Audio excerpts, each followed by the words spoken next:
भारत में खाए जाने वाले मुख्य भोजन यानी मेन कोर्स में रोटी पहले नंबर पर आती है।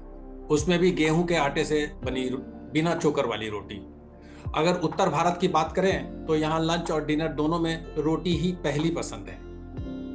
अब तो दक्षिण और पूर्वी भारत में भी रोटी का सेवन बढ़ गया है और ये चावल पर हावी हो रही है। लेकिन एक्सपर्ट कहते हैं कि गेहूं के आटे की रोटी के फायदे कम और नुकसान ज्यादा है। क्या ये सच है?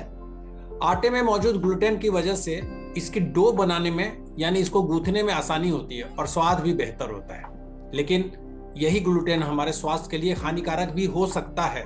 जरूरी नहीं हो, लेकिन बहुतों के लिए हो सकता है। इससे मेटाबॉलिज्म की गड़बड़ी होती है और ये ऑटो इम्यून डिसऑर्डर का रिस्क बढ़ाता है, जिसमें इम्यून सिस्टम छोटी आंत पर अटैक करता है। इससे इंटेस्टाइन लाइनिंग डैमेज होता है, जो डायरिया, ब्लोटिंग, थकान, वेट लॉस और अनेमिया जैसी समस्याओं को जन्म देती है। ग्लूटेन के इस्तेमाल का सबसे चिंताजनक प्रभाव यह है कि ये लॉन्ग टर्म में ऑस्टियोपोरोसिस और इनफर्टिलिटी तथा दिमागी रोगों का रिस्क बढ़ाता है। अब सबसे बड़ा सवाल यह है कि हम क्या करें? क्या रोटी छोड़कर चावल खाना शुरू कर दें? एक्सपर्ट के अनुसार चावल बेहतर ऑप्शन नहीं है। आज हम बताएंगे कि इससे बेहतर ऑप्शन मिलेट्स है, जो ग्लूटेन फ्री होने के साथ साथ सेहत के लिए कई गुणों से भरपूर है। और ये सब बताएंगी जानी मानी डाइटिशियन और न्यूट्रिशन एक्सपर्ट मिस दिव्या प्रकाश। उनसे ये भी बात हम जानेंगे कि आखिर गेहूं के आटे में बुराई क्या है। मेरा पहला सवाल यही है सबसे पहले कि गेहूं के आटे में क्या बुराई है? देखिए, कहा जाए तो गेहूं के आटा आज हर घर में, चाहे वो गरीब हो चाहे अमीर हो, बोलते हैं आदमी क्यों कमाता है 2 वक्त की रोटी के लिए। और रोटी हमारे जीवन की बेसिक नेसेसिटी है, हर आदमी रोटी खाता है और रोटी धीरे धीरे हमारी चॉइस बदल गई है। रोटी एक कंफर्ट फूड है, क्योंकि जैसा आपने बताया है कि रोटी का जब हम गेहूं के आटा का रोटी बनाते हैं तो उसका डो बनाने में सहूलियत होता है, क्योंकि इसमें ग्लूटेन पाया जाता है और उसको बहुत ही आप पतली पतली चपातियाँ फुलके बना सकते हैं और वो बहुत नीट और क्लीन प्रेजेंटेशन में होता है और बहुत आसानी से बन जाता है। उसको बनाने में डिफिकल्टी नहीं होती है, इसीलिए सभी लोग प्रेफर करते हैं। इनफैक्ट बोलते हैं गेहूं को अनाजों का राजा बोलते हैं। और पिछले आप आज़ादी के बाद, इंडिपेंडेंस के बाद हमारे कंट्री में लोगों की जो ईटिंग हैबिट या पैटर्न है वो ड्रास्टिकली चेंज हो गई है। पहले सभी लोग गेहूं नहीं खाते थे, गेहूं महंगे लोगों का भोजन होता था। लेकिन जब हमारी सरकार ने पब्लिक डिस्ट्रीब्यूशन सिस्टम पीडीएस लाई, वहाँ पर फ्री डिस्ट्रीब्यूशन या लो कॉस्ट पर गेहूं और चावल डिस्ट्रीब्यूट होने लगा। ये हर घर में पहुंचनी शुरू हो गई और ये हर घर में पहुंचते पहुंचते इसने जो हमारे दूसरे अनाज थे, जिसे मोटा अनाज या कोर्स अनाज कहते थे, उसको दबाते चली गई। गेहूं प्रायोरिटी में आ गई। गेहूं में प्रॉब्लम क्या है? एक प्रॉब्लम बोलते हैं गेहूं में ग्लूटेन की है। पहले रिसर्च में इसके बारे में बात नहीं की जाती थी। पहले ये जो है कि विदेशों में ऐसा पाया जाता था, जैसे आपने मेंशन किया है ऑटो इम्यून डिसऑर्डर, जिसे सीलियक डिजीज बोलते हैं। ये डिजीज में हमारे जो स्मॉल इंटेस्टाइन या छोटी आंत होती है उसकी लाइन को ये डिस्टर्ब करते हैं। हालांकि ये हर लोग में नहीं पाया जाता है। पहले ये काफ़ी ज़्यादा नंबर्स में अब्रॉड में होता था, पर ये धीरे धीरे हमारे कंट्री में भी सीप कर रहा है, क्योंकि हमारी लोगों की इम्यूनिटी भी खराब होते जा रही है, क्योंकि हमारी डिपेंडेंस ज़्यादा से ज़्यादा रेफ्रिजरेटेड, प्रोसेस्ड और फास्ट फूड के तरफ हमारी प्रेफरेंसेस होती जा रही है। और गेहूं की बात करें तो गेहूं सिर्फ एक आटा नहीं है। गेहूं से मैदा, सूजी, दलिया, बहुत सारी चीज़ें बनाई जाती है और रिफाइंड फ्लावर जो कि मैदा है वो काफ़ी मात्रा में यूज़ किया जाता है। और इसमें जो ग्लूटेन की प्रॉपर्टी होती है वो बहुत स्ट्रांग होती है और अच्छी चीज़ों के बनाने के कारण बन जाती है, चाहे वो बेकरी के आइटम हो। इसको काफ़ी मात्रा में यूज़ किया जाता है। इसके अलावा बहुत लोगों के पास, और ये जब जो सीलियक डिजीज़ बोलते हैं या जो ग्लूटेन बोलते हैं, 100% गारंटी तो नहीं है, रिसर्च ने नहीं बताया है। फिर भी जिन लोगों को सीलियक डिजीज़ होती है उन्हें टाइप 1 डिजीज़ के चांसेस बहुत ज़्यादा होते हैं। आपने ग्लूटेन के नुकसान तो बता दिए। हाँ। मेरा बल्कि अगला सवाल यही था। हाँ। हमें ये बताइए, क्योंकि दर्शकों को हमें ये बताना है कि इसका सलूशन क्या है, ग्लूटेन फ्री सॉल्यूशंस क्या है। देखिए, ग्लूटेन फ्री गेहूं को पूरी जिंदगी से निकालना तो इतना आसान नहीं है इतनी जल्दी, पर इसका ऑल्टरनेटिव है, वो है कोर्स ग्रेन और मिलेट, जैसे कि ज्वार, बाजरा, रागी, मड़ुआ। जैसे ज्वार है सोरगम, बाजरा है पर्ल मिलेट। मैं इसलिए इंग्लिश के नेम बता रही हूँ क्योंकि ये प्रोडक्ट उसी नाम से मिलते हैं। हालांकि अदर हर स्टेट्स में इनके नाम अलग होते हैं। और जैसे रागी बोलते हैं उसको मड़वा बोलते हैं, अदर स्टेट्स में अलग अलग नाम से बोलते हैं। सावा बोलते हैं, कुंदवा बोलते हैं। तो इस तरह के जो मिलेट्स होते हैं, मोटे अनाज, ये सारे जो है ग्लूटेन फ्री होते हैं। पहले हम इन्हीं अनाजों को इस्तेमाल में लाते थे, पर इनको यूज करना थोड़ा डिफिकल्ट होता है किशोर जी, लोगों के लिए। आम आदमी अगर रूटीन में बनाना शुरू कर दे तो जैसे गेहूं के डो को बनाकर हमने रख लिया, जितनी रिक्वायरमेंट है उसकी चपाती रोल करते जाते हैं और हम तुरंत निकालते चले जाते हैं। पर जब इन मिलेट्स की रोटी बनाते हैं तो आप डो को पहले से बना के नहीं रख सकते हैं। और ये चूंकि इसमें ग्लूटेन नहीं है, इसमें काफी अमाउंट में वाटर जाता है, तो उसको बनाना, हैंडल करना, रोल करना और फिर उसको सेकना, ये लोगों के लिए थोड़ी डिफिकल्ट होती है। अगर आप मुझे परमिट करेंगे तो मैं 2 मिनट लोगों को, अपने जी। दर्शकों को यह भी बताना चाहूंगी कि ये हमें सुनकर महसूस होता है कि इन मिलेट्स का रोटी बनाना ये हमारे बुजुर्ग ही कर सकते हैं, हमसे ये रोटी नहीं बन सकती है। तो ये भी एक गलत फहमी है। अगर आप कोशिश करेंगे तो ये बहुत आसान है, क्योंकि इसके फायदे अनगिनत है। आपके 2-4 दिन के प्रैक्टिस से आप अच्छी रोटी बना सकते हैं इन मिलेट से। उसके लिए करना यही होता है कि इसको सीव करके इन मिलेट्स के फ्लावर को आप ले, और जितनी रोटी बनानी है, 2 या 3 बनानी है, आप उतना का ही डो थोड़े से गुनगुने पानी से नीड करें। और जब आप उसको प्लेट में डालते हैं तो नीचे सूखा आटा लगा करके इसको डालें, हाथ से फैलाएं। और जब इसको तवे पर डालते हैं तो इसके ऊपर पानी स्प्रिंकल करें। जब ये पानी जाता है तो फिर ये रोटी के समान, गेहूं के आटे के समान ही इसकी सॉफ्ट रोटी बनती है। और जब आप इसको सेकेंगे तो ये सिक के फूल भी जाती है। तो आपको बराबर का टेस्ट मिलेगा, पर गेहूं से कम 5 से 6 गुना बेनिफिट मिलेगा।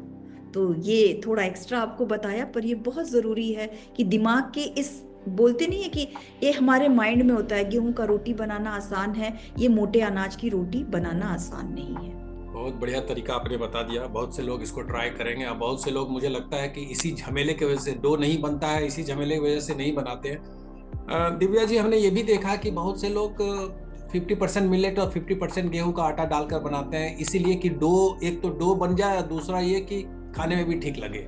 क्या ये सही है?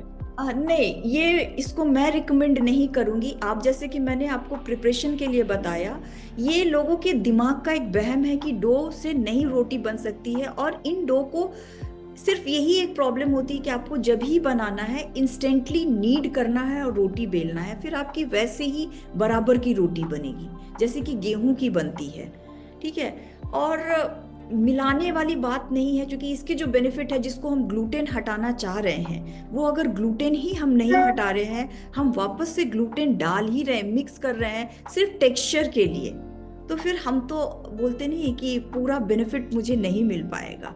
ये बात है। दूसरी बात है कि एक और चीज है, हालांकि ये ग्लूटेन फ्री ऑप्शन है, लेकिन जिन लोगों को हाइपोथायराइडिज्म है उन्हें मिलेट्स अवॉइड करना चाहिए, क्योंकि इनमें गोइट्रोजेंस होते हैं जो कि हमारे जो है थायराइड ग्लैंड को और स्लो प्रोसेस में लाते हैं, और जो हाइपोथायराइडिज्म है वो हमें मैनेज करना मुश्किल हो जाता है। और जिन लोगों को जैसे स्पेशली डाइजेशन की प्रॉब्लम है, क्योंकि इनमें फाइबर काफ़ी मात्रा में पाया जाता है, तो जिन लोगों को फाइब्रस फूड से थोड़ी प्रॉब्लम है उनको भी कोशिश करनी चाहिए कि रात के समय मिलेट्स की रोटी ना खाएं। तो कुछ हाँ। चीजें हैं कि ब्लैंकेट कवर देकर मैं ये नहीं बोलूंगी कि सभी को सिर्फ मिलेट्स ही खाना चाहिए। फिर भी अगर आपका डाइजेशन अलाउ करता है, आप थायराइड पेशेंट नहीं है, तो आपको दिन में वीक में 3 से 4 बार जरूर कोशिश करनी चाहिए कि आप मिलेट्स को अपने डाइट में इंक्लूड करें। हाँ, जिन लोगों को सीलियक डिजीज है या ग्लूटेन सेंसिटिविटी है, उन लोगों को पूरी तरह से कोशिश करनी चाहिए कि वो मिलेट्स के ही प्रोडक्ट खाएं। एक और चीज है, मिलेट्स जैसे बाजरा है, इनकी दलिया वगैरह, सिर्फ रोटी की बात नहीं होती, इनकी बहुत सारे प्रिपरेशन होते हैं।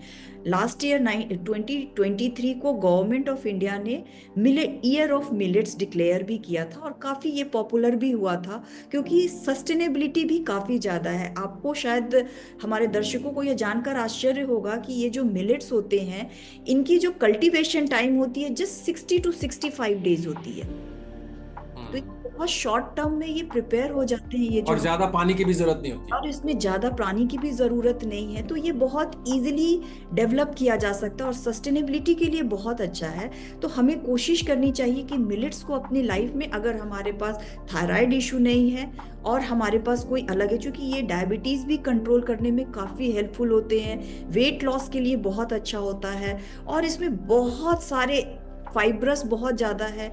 और हमारे जो हमारे जो इंटेस्टाइन में, जो गट में हमारे जो बैक्टीरिया होते हैं, उनके लिए एक बहुत अच्छा ये प्रीबायोटिक है, उनका खाना होते हैं, तो ये बहुत अच्छा है। लेकिन जब हम इनके ग्रेन्स को यूज़ करते हैं अदर प्रिपरेशन में, तो हमें कोशिश करनी चाहिए इसे ओवरनाइट सोक करके यूज़ करें, अच्छे से वॉश करके ओवरनाइट यूज़ करें। तो हर चीज़ के साथ अगर थोड़ी सी प्रिकॉशन ले, और अगर हमें सही से पता है कि इन चीज़ों को कैसे इस्तेमाल करना है, तो हमें कम्बरसम नहीं लगेगा, और हम इसे बहुत अच्छे से अपनी जिंदगी में ढाल लेंगे। क्योंकि मेरा यह मानना है कि बातें करनी अलग बात है, जब तक वो हमारे आदत या हैबिट में शुमार नहीं होगा, हमें उस चीज का बेनिफिट कभी नहीं होगा। तो मिलेट को अपनी जिंदगी का हिस्सा बनाने के लिए उसके साथ जुड़ी हुई छोटी छोटी जानकारियों को हमें समझना बहुत जरूरी है। मेरा अगला सवाल यही था कि ये डाइजेशन में प्रॉब्लम होती है और थायराइड वालों को नहीं खाना चाहिए। खैर, आपने इसका जवाब दे दिया। एक आखिरी सवाल, हाँ जी। Gluten versus gluten free diet में बैलेंस अप्रोच क्या होना चाहिए? देखिए, जिन लोगों को ग्लूटेन से प्रॉब्लम है, सीलियक डिजीज है, डिजीज एक अलग चीज है और ग्लूटेन सेंसिटिविटी अलग चीज है ना। सिम्टम्स एक ही जैसे दिखते हैं। जिनको ग्लूटेन सेंसिटिविटी है, वो जैसे वीट या वीट के कोई भी प्रोडक्ट, इनफैक्ट रिफाइंड फ्लावर या दलिया या सूजी, वो कुछ भी खाएंगे, उन्हें ब्लोटिंग होगा, गैस होगा, डिस्कम्फर्ट होगा, कॉन्स्टिपेशन भी हो सकता है, माइग्रेन भी हो सकता है। जिनको सीलियक डिसऑर्डर है ना, ग्लूटेन से उनकी इंटेस्टाइन की लाइनिंग डिस्टर्ब हो जाती है। तो सिम्टम्स वही होगा, पर लॉन्ग रन में जिनको सीलियक डिजीज है, उनको ग्लूटेन से बहुत ज्यादा हार्म होगा। तो ग्लूटेन और ग्लूटेन फ्री नॉर्मल लोगों को ऐसा नहीं है कि हमें एकदम गेहूं को छोड़ ही देना है कि नहीं हम नहीं खाएंगे। ऐसा कुछ भी एक्सेस लाइफ में नहीं करना चाहिए, बैलेंस्ड अप्रोच होना चाहिए। जैसे मैंने 2 क्वेश्चन के पहले ही बोला है कि वीक में 3 से 4 बार कोशिश करनी चाहिए कि मिलेट्स को अपने लाइफ में इंक्लूड करें। और जरूरी नहीं है कि वो रोटी के फॉर्म में ही हम इंक्लूड करें, हम उसकी दलिया बना सकते हैं, हम उसका उपमा बना सकते हैं, पोहे बना सकते हैं, बहुत तरह की है, भाकड़ी बना सकते हैं, और हम अपने लाइफ में इंक्लूड करें। तो इसके बेनिफिट्स बहुत ही ज़्यादा है। वीट को छोड़ने की ज़रूरत नहीं है। जिन लोगों को कंप्लीट ग्लूटेन सेंसिटिविटी या ग्लूटेन से प्रॉब्लम, ऑटो इम्यून डिसऑर्डर नहीं है, उन्हें गेहूं को कंप्लीटली हटाने की जरूरत नहीं है, पर सस्टेनेबिलिटी और इसके बेनिफिट्स को देखते हुए इसको अपने लाइफ में जरूर इंक्लूड करना चाहिए। एक सवाल पूछने से मैं खुद को रोक नहीं पा रहा हूँ, थोड़ा व्यक्तिगत है, क्योंकि मैं चावल प्रेमी हूँ। अगर आपसे पूछा जाए कि चावल बेहतर है या गेहूं आटे की रोटी, तो आप क्या कहेंगे?